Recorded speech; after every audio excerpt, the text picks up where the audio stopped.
तो सारे धर्म बराबर नहीं हो सकते कि धर्म इस ब्रह्मांड में एक ही है।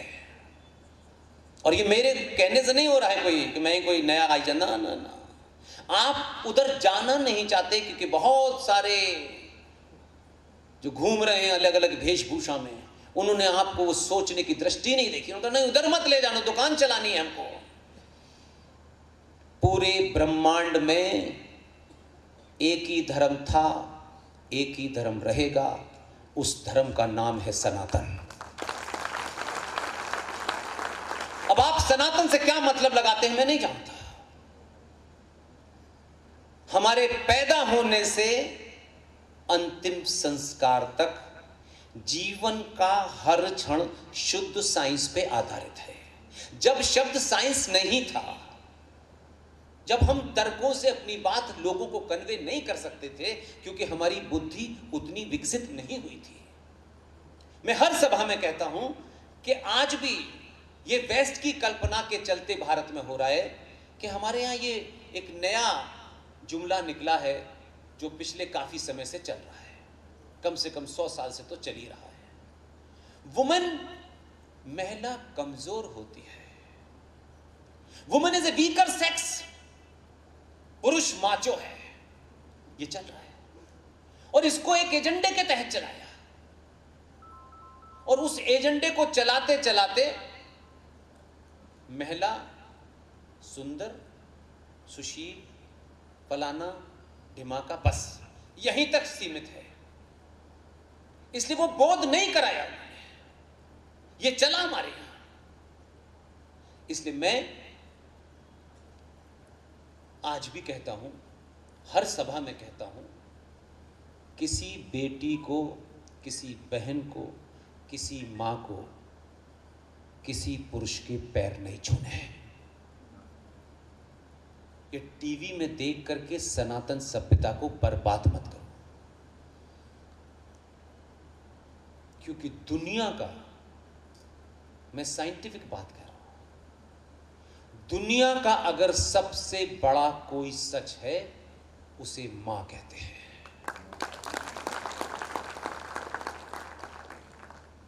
इसलिए ये जो आया ना हमारे अंदर, वुमेन इज ए वीक, ये उनकी कल्पना है जिनके यहां कंसेप्ट ऑफ मैरिज नहीं है। जो आज हमारे यहां लिव इन का वर्ड सुना है, वो उनके यहां कंसेप्ट था। ये उन्होंने चलाया कि वुमेन बहुत वीकर होती है, पुरुष बहुत ऐसा होता है। ऐसा नहीं है। और उससे जुड़ी हुई कितनी चीजें हुई, लेकिन एक राजा इतने नीचे तक की चीज देखेगा, ये बड़े सालों बाद हो रहा है। और हमारे छोटी छोटी बातों में, मान सम्मान में चोट लग जाती है, हम बड़ी जल्दी हर्ट हो जाते हैं। लेकिन हमको 70 सालों से जलील किया जा रहा था, हमको ये पता ही नहीं था कि हम जलील किए जा रहे हैं। हम ताली बजा करके खुश थे बस। ब्रिटिश साम्राज्य जब था तब एक नियम था, और वो नियम ये था कि जो लोग भी सरकारी नौकरी के लिए आवेदन करेंगे, उन लोगों का किसके बेटे हैं, कब पैदा हुए, उस सर्टिफिकेट को एक अंग्रेज अफसर अटेस्ट करेगा, तब वो वैलिड माना जाएगा। उस अंग्रेज अफसर ने कहां देखा कि मेरे पिता यही है? कहां देखा उसने? उन्होंने किया। फिर 47 आया जो सबसे बड़ा फ्रॉड हुआ है 15 अगस्त को। उसके बाद में गजेटेड ऑफिसर जब तक ये साइन नहीं करेगा, mister so and so, son of so and so, born in so and so date, वो गजेटेड ऑफिसर ने कहां देखा कि मेरा ये बाप है? उसका अटेस्ट किया हुआ सर्टिफिकेट, इतना बड़ा ह्यूमिलेशन। मेरा बाप कौन है, मेरी मां कौन है, मेरे अलावा कौन जानता है? और मेरा बाप कौन है, दुनिया में मेरी मां जानती, कोई और नहीं जानता। बात बहुत छोटी सी थी। इससे ना आलू सब महंगे हो रहे थे और सस्ते हो रहे थे, ना आपको नौकरी मिलने वाली थी, ना आपकी बेरोजगारी दूर होने वाली थी। लेकिन हमें ये फर्क नहीं पड़ा कि हमें क्या फर्क पड़ता है, जब तक ये अंग्रेज अफसर था, अब ये गजेटेड अंग्रेज अफसर आ गए, ये साइन करेंगे, फिर वो अटेस्ट होगा, फिर आपका डॉक्यूमेंट वैलिड माना जाएगा। इस सरकार ने एक एडमिनिस्ट्रेटिव ऑर्डर के तहत कहा कि अब से आप अपना सर्टिफिकेट खुद ही अटेस्ट करेंगे, वही वैलिड होगा। ये बात आपको बड़ी नहीं लगती, लेकिन मुझे सिविलाइजेशन के एंगल से बड़ी बात लगती है। और मैं आज फिर कहता हूं, मां से बड़ा कोई सच नहीं है, मां से ज्यादा पवित्र कोई चीज नहीं है। और ये कोई मेरी कही हुई बात नहीं है, मैं उसको शब्द दे रहा हूं, मैं फिलॉसफी किसी की भी हो सकती है। मां पवित्र होती है, सच्ची होती है। तो ये किस तरीके से हमारे ऋषि मुनियों ने उनसे पहले कहां से शुरू होगा नहीं जानता, मैं उस पर जाना नहीं चाहता। हमारे यहां मां शब्द का प्रयोग कहां हुआ है मां के अलावा, और कितना बड़ा मैसेज था उस ऋषि मुनि का। तब गंगा एक्शन प्लान नहीं था। गंगा मां, जमुना मां, कावेरी मां, सरस्वती मां, सारी नदियों के नाम मां के नाम पे जुड़े हुए हैं। और उसमें उस ऋषि मुनि का भाव था कि जितनी पवित्र और सच्ची तुम्हारी मां है, उतना ही पवित्र तुम इस नदी को रखना, क्योंकि ये जीवन जीने के लिए तुम्हें जल देती है।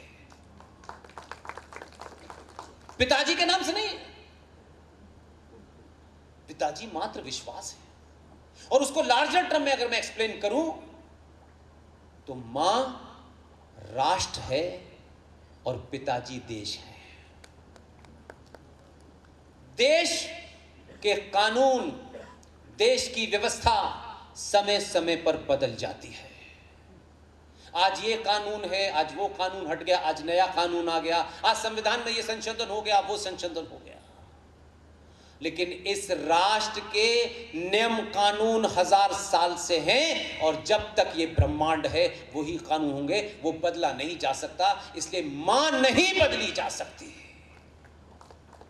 मां किस संस्कार, मान्यताएं, परंपराएं, आस्थाओं का ध्यान मां को रखना है, वो घर चलाना है। घर मां चलाएगी, देश बाप चलाएगा। इसलिए बाप को बदलना पड़ता है, बाप को कभी यहां करना है, यहां बोलना है, आज ये लोग। लेकिन हमारी सनातन सभ्यता के नियमों को कोई माई का लाल, कोई संविधान, कोई सरकार नहीं बदल सकती।